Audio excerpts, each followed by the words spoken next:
From Oberyn Martell's unmatched speed in combat to the mountain's raw power, here are 10 of the strongest characters in Game of Thrones. Number 10, Jon Snow. The number 10 strongest character is Jon Snow, Ned Stark's bastard. He stood at roughly 5'9" with a lean, compact build of pure muscle. He was fast on his feet and could recover quickly when knocked down, qualities that made him a great fighter. But most importantly, he was a strong warrior who protected his loved ones even against the fiercest opponents. And we saw that early on when a wight attacked Jeor Mormont in his chambers at Castle Black. Jon charged at him without hesitation, shoving him into the fire, also burning his own hand in the process. That's how he earned Longclaw, a rare Valyrian steel longsword that helped him win many battles later in the show. Jon was fast, strong, and trained relentlessly, but his refusal to back down even when he was clearly outmatched really set him apart. He brought strength, skill, stamina, and an almost reckless determination to keep standing in every fight, come what may. Like the time he fought Khal, the Watchman turned sadistic mutineer at Craster's Keep. Tanner fought with 2 knives and 0 honor, but Jon didn't back down just because the fight got ugly. Instead, he drove his sword through Khal's head the first chance he got. And while he had some help with that one, the fight with Styr was something else. When the wildlings attacked Castle Black, Jon came face to face with Styr at one point. Now, Styr wasn't an ordinary fighter. He was a hardened warlord of Thenns who wielded a massive axe due to his size and strength. But Jon wasn't intimidated by his size or reputation. He charged him with full force and determination, and even though Styr's brute force almost won, in the end, it was Jon who smashed his skull in with a hammer. Defeating brutal warriors is one thing, but Jon was also the first man to kill a White Walker with a sword. Now, that's something to boast about. When Jon was rescuing wildlings north of the Wall, a sudden attack of Whites almost ruined his mission. And things got 10 times worse when a White Walker joined the fight, pulling Jon into an impossible situation. The Walker was much stronger than Jon, so the odds were definitely not looking good for the Stark bastard, well, so far as we know at this point in the show. However, Jon was fearless. He refused to run away or back down.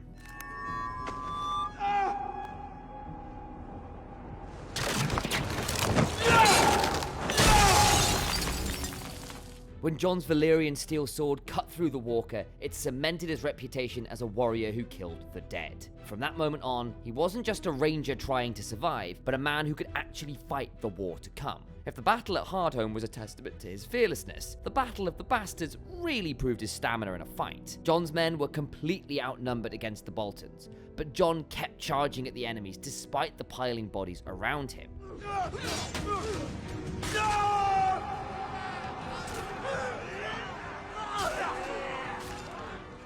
But when the Bolton forces surrounded Jon and his men from all sides, crushing them with advancing spears, it seemed like Jon would admit defeat. Surely he had to. What way out was there? But he surprised Roose by turning the odds in his favor using stamina and strength and, bluntly, raw grit.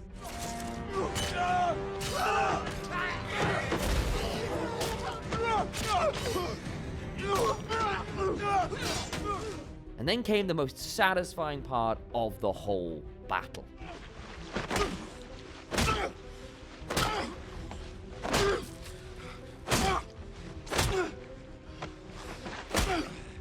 And that's what we call beating someone to a pulp. Delicious. Besides stamina, Jon had a unique strength of staying focused even in the middle of complete chaos, like in the fight against the Whites beyond the wall. When his small team got surrounded by hundreds of Whites, he was totally outnumbered and outflanked, but he still didn't forget his mission and kept swinging Longclaw long enough to keep his group safe.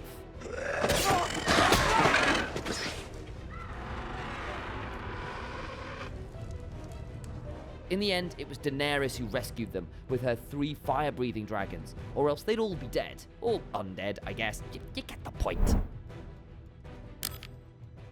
Number 9. Euron Greyjoy. Euron's an interesting character.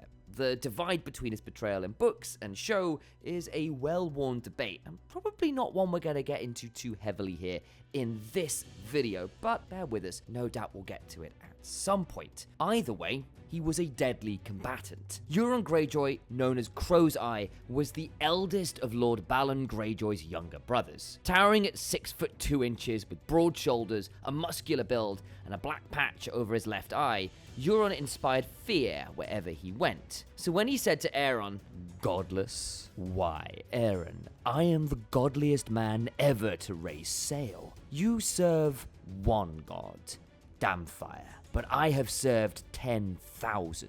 From Ib to Ashai, when men see my sails, they pray."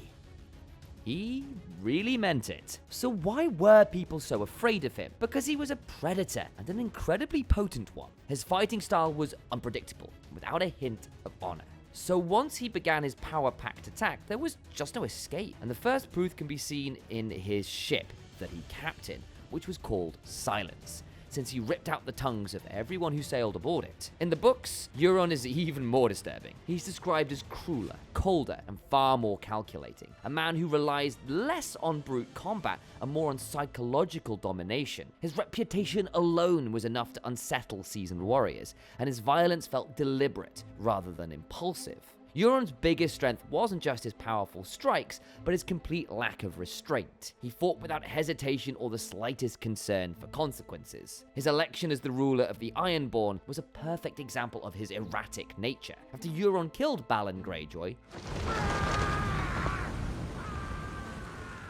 the Iron Islands gather for Kingsmoot, which was basically the Ironborn version of an election or conclave, except louder, bloodier, and with significantly more foolish and dumb ideas. But hey, welcome to the Greyjoys. Yara Greyjoy argued for strength, experience, and a future that didn't involve constant war with the mainland. But Euron promised what the Ironborn always wanted to hear: war, glory, and dragons. Yeah, dragons. No one questioned him out of fear. Instead, they roared for Euron Greyjoy, and that's how he claimed the Salt Throne.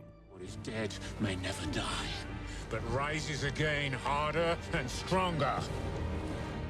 Yara and Theon Greyjoy fled immediately, knowing that Euron wanted to kill them next. But he did find them, and that attack was his first true on-screen display of physical dominance. Euron led the assault himself, boarding enemy ships in the middle of the night, cutting through Yara's men with brutal efficiency, laughing, taunting, as if he knew how it would all end.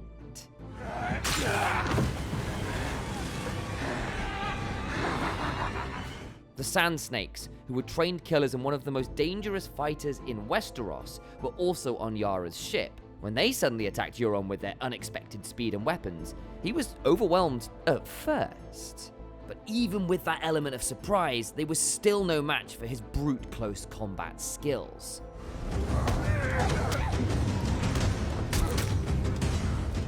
In the end, Euron killed 2 of the Sand Snakes and took the 3rd one as prisoner. He also captured Yara, presenting both to Cersei Lannister as a political trophy. But his most talked about fight came at the very end. By this point, Euron had survived naval battles, political chaos, and his own terrible decisions, and somehow still found himself standing in King's Landing against Jaime Lannister. Euron fought with reckless strength, since he was clearly at an advantage with Jaime fighting single-handedly. And even though the city burned in the background, Euron kept fighting despite the exhaustion, just for the satisfaction, the potential of killing the Kingslayer. Even though he stabbed Jaime twice, the Kingslayer was still the better fighter. So when he drove his sword into Euron, it was the end for him. I got you!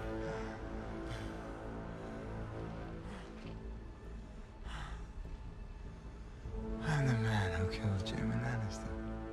He didn't care about victory or survival. The only thing that mattered in Euron's last moments was making sure Jaime knew he'd been the one to kill him.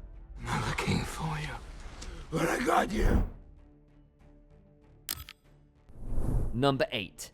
Daario Naharis. Daario Naharis was a skilled and capable warrior who trained as a pit fighter from a very, very young age.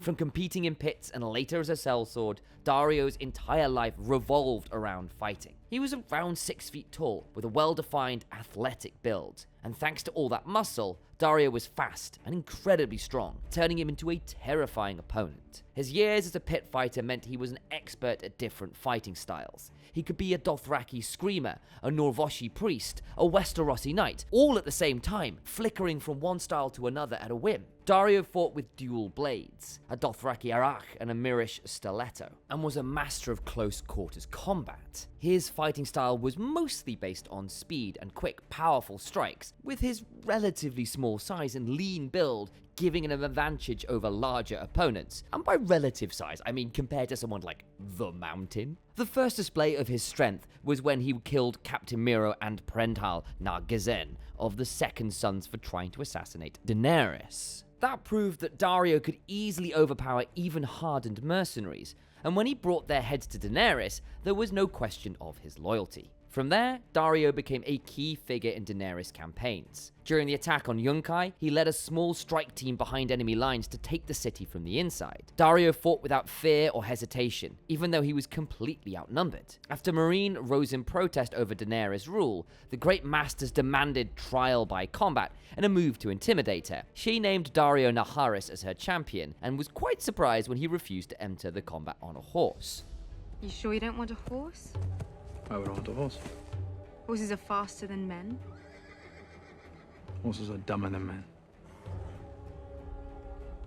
Daario ended the fight before it could even start, and of course, knowing Daario, it was done in style. After Daenerys took Meereen, the Sons of the Harpy began striking from the shadows, murdering Unsullied in alleys and disappearing back into the crowd. While Grey Worm patrolled with discipline, Daario hunted. He led raids, tracked suspects, and struck first, often pushing for violent retaliation over diplomacy. Daario's close combat skills took center stage in Meereen's narrow streets, where speed and surprise mattered more than armor or, well, honor. But Daario was reckless, fighting with his ego as much as his swords, and often pushing himself just because he could. He relied on instinct over discipline, and relished the thrill of the fight, the recklessness, putting his life on the line, which made him deadly in duels, but risky in prolonged, structured battles. Also, in the books, Daario is even more dangerous. He's uglier, meaner, and far, far more intimidating, with gold teeth, a dyed beard, and a reputation that scared seasoned fighters. While he's shown as a romantic rogue in the show, the real Daario was more like a walking warning sign. Number 7. Brienne of Tarth. Although she was born a noblewoman, she looked nothing like the other women. With her height well over 6 feet, she was freakishly tall and incredibly strong, even stronger than Jaime, the Kingslayer. She was a highly skilled fighter and even more dangerous with the Valyrian steel sword, Oathkeeper. But Brienne wasn't just a great fighter, she was one of the best. And while most men on this list relied on their size, savagery, or both, bluntly, Brienne displayed raw physical strength and discipline. Viewers first got a glimpse of her strength during Renly's tourney, where she defeated 116 knights before moving on to Renly's favored champion, Loras Tyrell. Loras was considered one of the best warriors in Westeros, but she quickly outskilled him, despite his agility and sword skills, pinning him to the ground in a single move. And let's be clear, Loras wasn't just pretty armor guy, although the armor was pretty dope. He was a tourney prodigy who once defeated the Mountain in a joust, maybe in a slightly underhanded way, but that still takes insane precision, zero fear, and calculation cunning. And those clever wits allowed him to make sure his opponent's horse wasn't in a mood to fight. So when Brienne beat that guy, Renly did something unheard of. He named her to his Kingsguard, a spot usually reserved for legends. This was the first time she was truly acknowledged for her strength, but definitely not the last. The next time she proved her mettle was against the Kingslayer himself, a knight hailed across the Seven Kingdoms for his fighting prowess. Brienne was escorting him as a prisoner when Jaime grabbed a sword, fully expecting an easy win, but he quickly realized that Brienne was anything but an easy opponent. Good. Graceless, but good.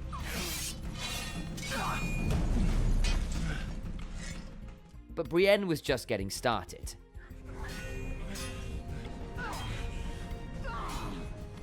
Jaime started strong, But he was injured and exhausted, which is why, yes, he ranks higher and will show up a little later on in this video. Still, Brienne held her own against one of the greatest swordsmen to ever live in Westeros and the wider world. So while you can argue that Jaime's hands were tied, the fight between the Hound and Brienne later in season 4 was completely fair and square. Brienne had just discovered Arya, one of the Stark sisters she'd promised to return to Winterfell, but she wasn't acting alone. So Sandor Clegane was protecting her and refused to let her go with Brienne. Brienne matched the Hound's brute strength blow by blow, surprising the man with her strength, and in just a few strikes, she brought him to his knees. But Clegane didn't give up, proving that he didn't care about honor when it came to fighting. By the end, the Hound was broken, bleeding, and begging Arya to end it, while Brienne walked away battered but still tall and proud. Number 6. Oberyn Martell. Oberyn Martell was a Dornish prince who lived like a sellsword. He was around 6 feet, with strong, defined muscles. His lean body was flexible, allowing him to move and balance quickly, just like a water snake. Oberyn's favorite weapon was the spear, which he wielded as if it were an extension of his body. The books describe him as fast enough to strike and withdraw before the enemy could even think to counter. Now that is something that shows both strength and perfect timing. His unusual fighting style, combined with his love for poisonous weapons, made him a fearsome warrior nobody wanted to mess with. Even his brother Doran described him as deadly, dangerous, and unpredictable. He traveled the world, trained in multiple fighting styles, and even fought in the pits of Meereen. And by the time he returned to Westeros, Oberyn wasn't just a noble with a sword, he was a specialist, built for killing in ways most knights never even learned to counter. Oberyn's fights might look engineered to perfection, but he was always driven by emotions, especially when it came to the Lannisters, who had brutally murdered his sister. Tell your father I'm here. Tell him the Lannisters aren't the only ones who pay their debts.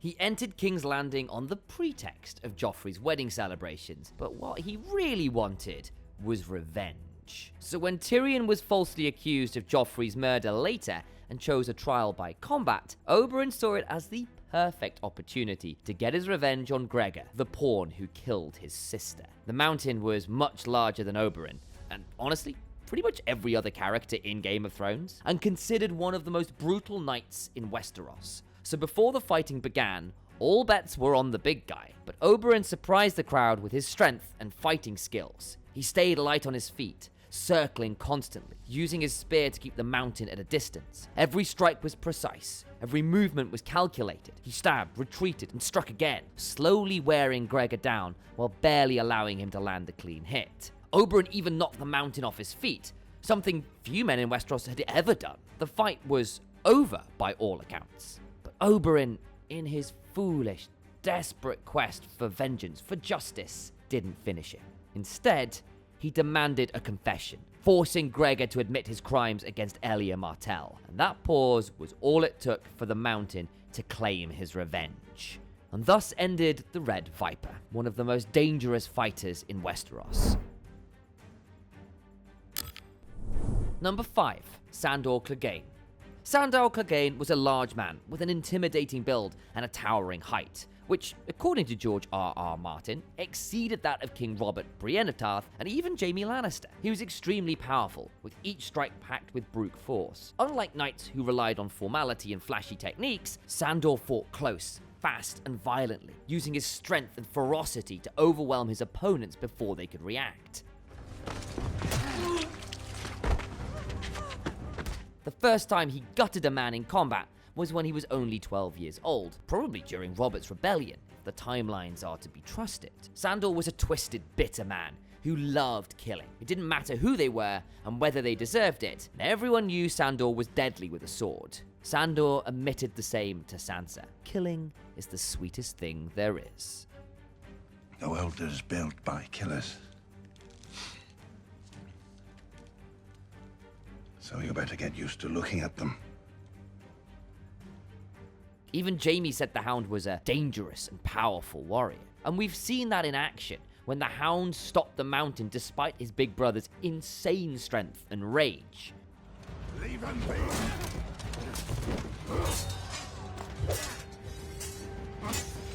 Stop this madness in the name of your Sandor fought heroically during the Battle of the Blackwater, crushing Stannis' men with powerful strikes, but the wildfire frightened him and he deserted the Lannisters. So nothing could really stop him, except for his fear of fire. But he overcame that too when he fought Beric. Despite being surrounded by fire, that phobia of his, the Hound kept fighting back, and even though at one point it looked like the verdict was against him, he managed to flip the narrative in a single move. Sandor killed Beric, but since the Lord of Light couldn't afford to lose any followers, he brought him back to life. The next time we saw Sandor in action was against Brienne of Tarth. He was badly injured and exhausted, and Brienne was fresh and fully armored, but Sandor still showed us exactly why he's number 4 on the list.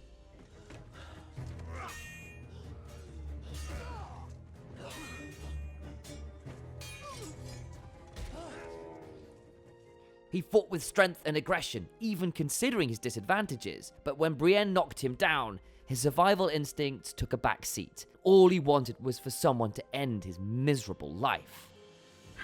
Fuck it. I'm ready. Go on, girl. Another name off your list. But warriors don't get easy deaths. Not in Game of Thrones. Sandor was complicated, but one thing was clear from the start. He hated his brother, Gregor Clegane, and that's what made the final fight between Sandor and Gregor so epic. Yeah. That's you. That's what you've always been. Sandor met the mountain blow for blow, but fighting against a superhuman monster wasn't easy, especially one that couldn't be killed.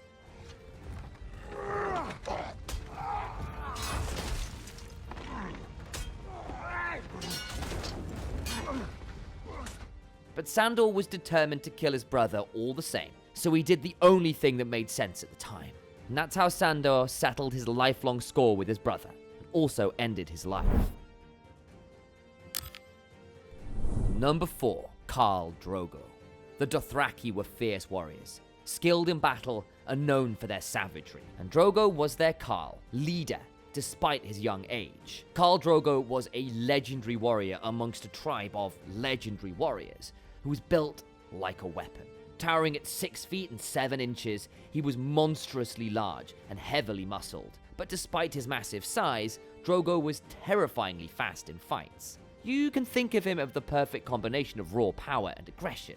He didn't dance around his opponents, oh no. Instead, he slammed into them with his signature Dothraki blade, the Urak, ending fights before the opponent even had time to think. But the real measure of his strength was his hair. Yeah, I'm being serious. His hair. Do you see how long his hair is? When Dothraki are defeated in combat, they cut off their braid so the whole world can see their shame. Khal Drogo has never been defeated. In the books, Khal Drogo is portrayed as an almost mythical level warrior. His strength and combat ability are treated less like normal skills, and more like a force of nature. He always rode first into combat and cut down enemies before anyone else. That inspired absolute loyalty because his warriors actually saw him fight with their own eyes, and what they beheld was terrifying. Inspiring, yes, but terrifying. The first time Drogo took center stage was in Season 1, when Margo challenged his authority. That duel wasn't about pride. It was about showing the Khalasar what Daenerys meant to him. Mag started the fight strong. He was fast and aggressive, but still no match for Drogo's speed, timing, and confidence. It took Drogo just a few moments to show Mag just why his hair was longer than his. Drogo proved he was not only stronger, but also much more fierce than any of the other Dothraki. But while his biggest strength was his raw power, his weakness was that he trusted in it too much. He believed no blade could truly harm him. In his arrogance, he let Mag's wound fester, and eventually, that killed him. Another dumb super warrior, meeting his end. Number 3, Jaime Lannister. Jaime Lannister was considered one of the deadliest warriors in Westeros. He was knighted by Ser Arthur Dayne at just 15, one of the biggest endorsements in the entire series. That alone tells you at the level at which Jaime was operating, and he only became stronger with age. With a height at well over 6 feet, his body was lean but powerful. In fact, he was so strong that he could easily defeat even the most well-trained knights. And before Season 4, Jaime fought every enemy in battle with Oathkeeper, an iconic greatsword made from Valyrian steel. He was even the one to bring low King Aerys Targaryen with the same blade, earning him the infamous moniker Kingslayer. In combat, Jaime's biggest strength was precision. He didn't waste motion. Every strike had strength, intent, and confidence. And that's how he dominated fights, even against much larger and stronger opponents. Not that there were that many of those. In the books, Jaime Lannister's reputation as a fighter is even stronger and more explicit than in the show. He's described as naturally gifted in swordplay, and by the time he's a teenager, seasoned warriors already consider him dangerous. No wonder Barristan Selmy considered Jaime as one of the best natural swordsmen. So when Jaime ambushed Ned Stark in the streets of King's Landing, viewers were on the edge of their seats. Come, Stark. I'd rather you die sword in hand. Ned was clearly struggling from the beginning, whereas Jaime was swinging his sword as if it were an extension of his own hand.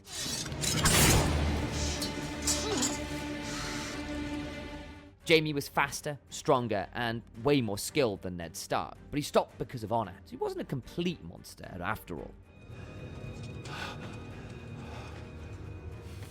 Jaime was described as one of the few men who could cut their way through a battlefield to reach a specific target. During the Whispering Wood, he personally killed multiple Stark bannermen while trying to reach Robb Stark, showing both courage, tenacity, and lethal efficiency. Jaime's endurance was on another level altogether, something we witnessed when he fought Brienne of Tarth. Despite being chained, starved, and weakened, he displayed incredible speed and strength against her expert combat skills. He even gave her a few pointers, as if it were a training session. You move well. A great beast of a woman. You shouldn't grimace before you lunch. It gives away the game. Although Jaime didn't win that one, Brienne knew she'd be dead if his physical condition were any better. No knight in the Seven Kingdoms could have stood up against him at his full strength, with no chains to hamper him. But Jaime losing his sword hand was the worst thing that could have happened to him. Yeah, this should help you remember.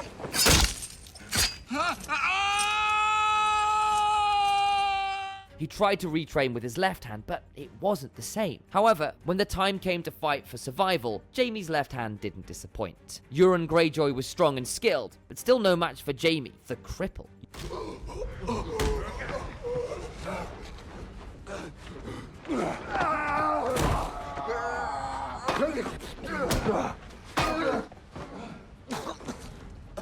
Euron almost had the Kingslayer, but Jaime got him first, and that's why he deserves the third spot on this list.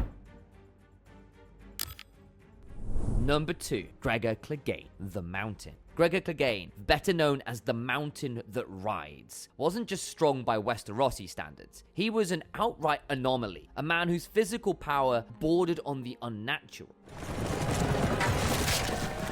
The books describe him as massive even among knights. He was about 8 feet tall and weighed well over 400 pounds. And while most men his size would be slow and clumsy, Gregor was neither. Even his armor was so heavy that other knights needed help just lifting it. He, on the other hand, fought in it for hours, as if it were a second skin. But more than size, it was his reputation for brutality and fury that made him one of the most dangerous people in the Seven Kingdoms and beyond. The man was psychotic. From burning his little brother's face for playing with his toy, to torturing his victims to death, and killing children with no remorse, nothing was too low, no ethical barrier too far for Gregor. Gregor never said a word. He just grabbed his brother by the scruff of his neck and shoved his face into the burning coals.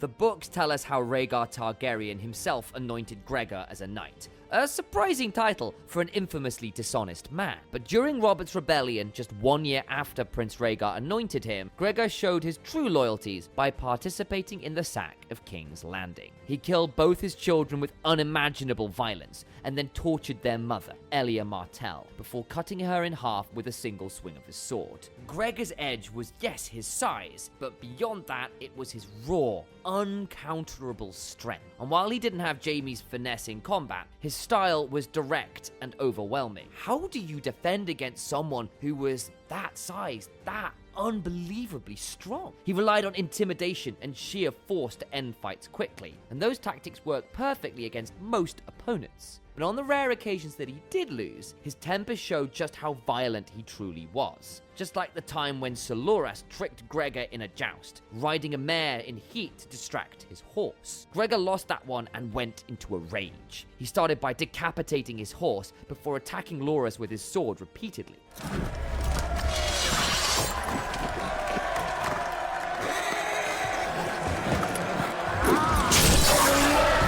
The clearest display of his power came during the trial by combat against Oberyn Martell. Even though the Viper was fast and highly skilled, and by all accounts the Mounted had lost the fight, on the floor, struggling, waiting for the final blow, he was still capable of turning that scenario around. All it took was a single moment of weakness, of dropped focus, for the Mountain to come back on top.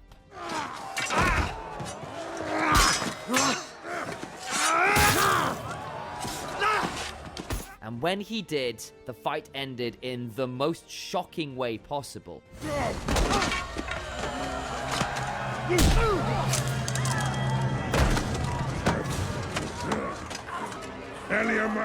Realistically, this is the most gruesome death in the show. Gregor didn't just kill Oberyn, he crushed his skull with his bare hands, permanently cementing his reputation as one of the most terrifying fighters in the series. Gregor's endurance was just as frightening as his strength. He could easily fight through pain with almost no reaction, suggesting either extreme conditioning or something deeply, deeply wrong with him. If you want my take, it's both. It's definitely both. The books hint at constant headaches, rage, and possible brain damage, which would explain both his uncontrollable violence and his resistance to pain. And while Gregor was already a force to reckon with, his rebirth made him 10 times stronger and more terrifying. He went from an unbeatable knight into a lethal juggernaut that could not be stopped. With that context, you can understand why the fight between him and his brother the Hound was so goddamn epic. Knowing that Gregor couldn't be killed, Sandor still fought against him when he should have run. It was very obviously a David and Goliath parallel, and we all know how that tale goes.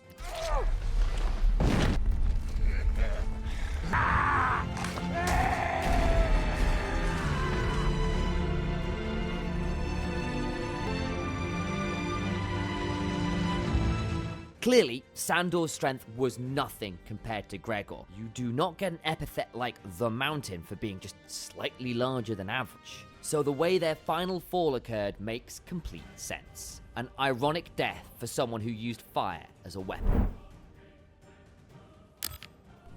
Number 1, Ser Arthur Dayne.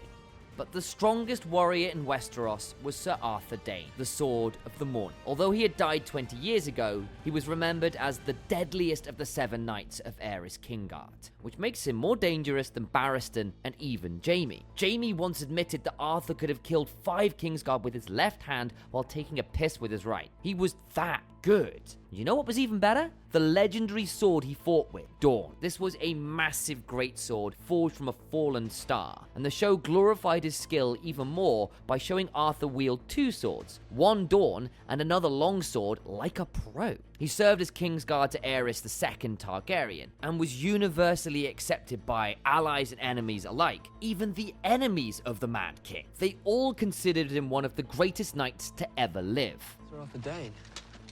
The Sword of the Morning.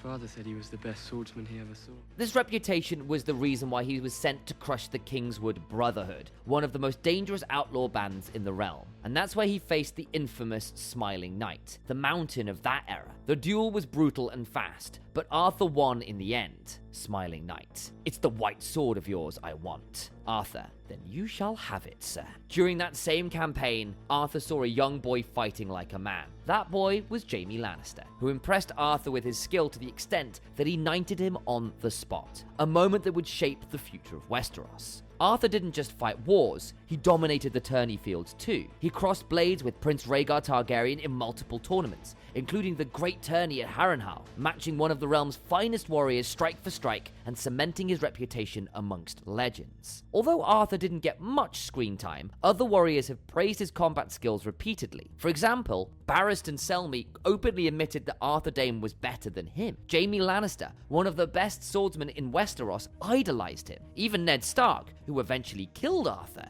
admitted that he would have easily killed Ned if Howland Reed hadn't intervened at the right time. The only time we see Ser Arthur Dayne in his true element is in Season 6, when Bran's vision takes us back to the Tower of Joy. Ser Arthur Dayne and Gerald Hightower were guarding the Lonely Tower in Dorne on the command of Prince Rhaegar Targaryen. Mad King is dead. Rhaegar lies beneath the ground. Why weren't you there to protect your prince? Our prince wanted us here. When Eddard Stark arrived with his bannermen, including Howland Reed, Arthur didn't show any hostility. He spoke calmly and respectfully. But when Ned demanded to see his sister Lyanna, Arthur simply refused. And now it begins. No. Now it ends. He didn't offer any explanations or excuses. He was just doing his duty, leaving Ned with no choice but to fight him to enter the tower. Two honorable men unable to give up their vows.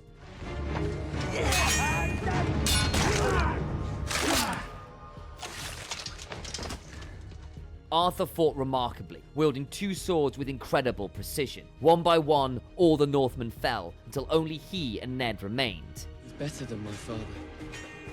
Far better. My father beat him. Did he? I know he did. Heard the story 1,000 times. He stabbed him in the back. Arthur lost on purpose, so the truth would stay hidden, and Ned didn't want to kill, but his final blows spared Arthur from a slower, crueler death.